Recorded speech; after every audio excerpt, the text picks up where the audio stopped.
And now for another segment of Real Talk about Men and Women. Your fearless host, Brock Lowley. I need another story. Something to get off my chest. Hello, ladies and gentlemen. My name is Brock Lawley. I am the Atheist Antidote. Thank you very much for listening.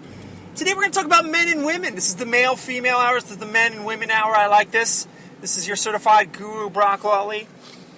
Certification's based on nothing but my own chutzpah, but you're going to love it. Listen, ladies, I'm sorry. This is going to be a little bit of me unloading some frustrations by way of your hair. Yes, shallow as it may be, this whole podcast is going to be dedicated to the feminine hair. And we're going to keep it lighthearted here, but I have a few bones to pick. Let's start with this one. I was raised in the 90s. But before the 90s, there was this decade. Oh, and what a decade it was, known as the 80s. And I like some things from it. You know, you got the hair band, you get the glam rock. You know, they just put pedal to the metal off Crazy Cliff back in the 80s. And just, you know, ramifications, fall out, be damned. This is kind of like how they lived. Burn the candle from both ends. But somewhere in the 80s, somewhere in small America, this hellacious hairdo was given birth. And I'm going to describe it to you. This is what it appears to be from my masculine perspective.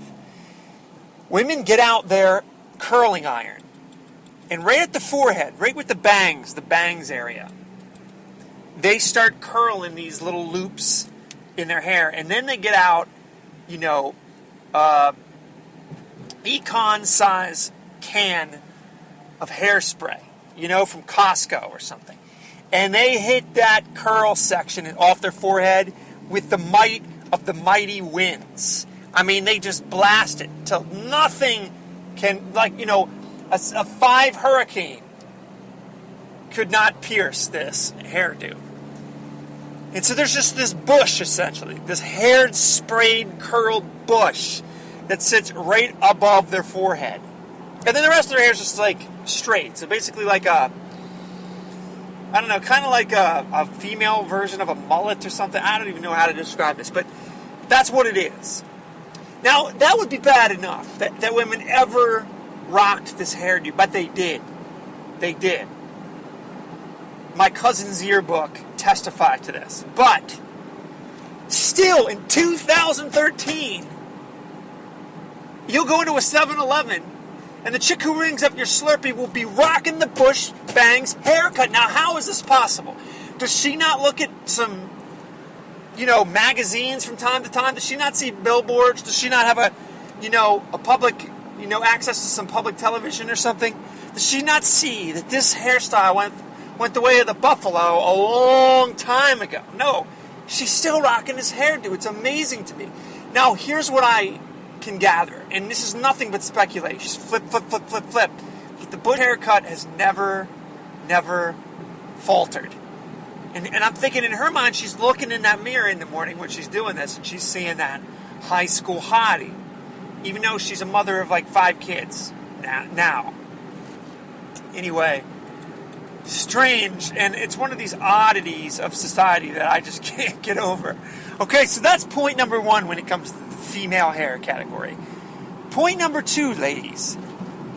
I cannot believe how many women have absolutely no fortitude, no discipline when it comes to their hair. Listen, I know there are exceptions. Some men like short hair. I've met them. I got a buddy. One out of many, many buddies, but there's this one guy I know who actually likes short hair. But the majority of men like the feminine, flowing long hair. That's just true. Let's not haggle over the small things. That's just the case. That's just true.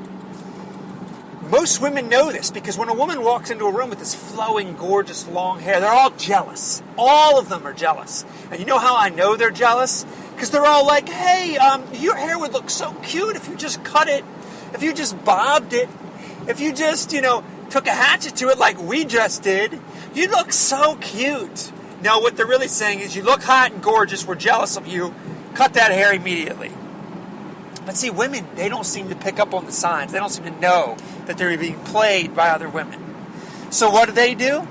They cut their hair, and then not a New York minute later, they regret this haircut.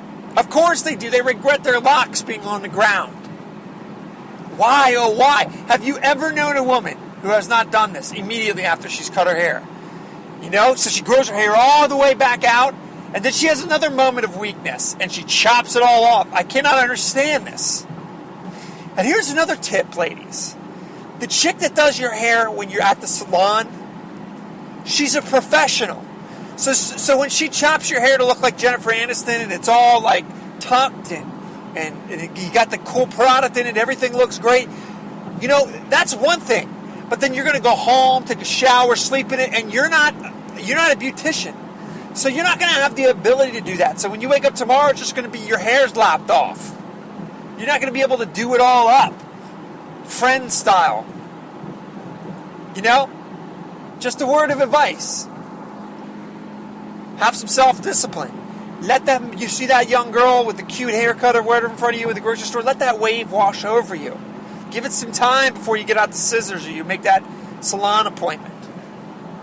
Anyway, ladies, that's some solid advice from a very heterosexual man with a lot of opinions about things he has no business having opinions about.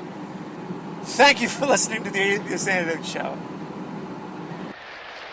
Visit the Atheist Antidote YouTube channel and follow him on Facebook and Twitter.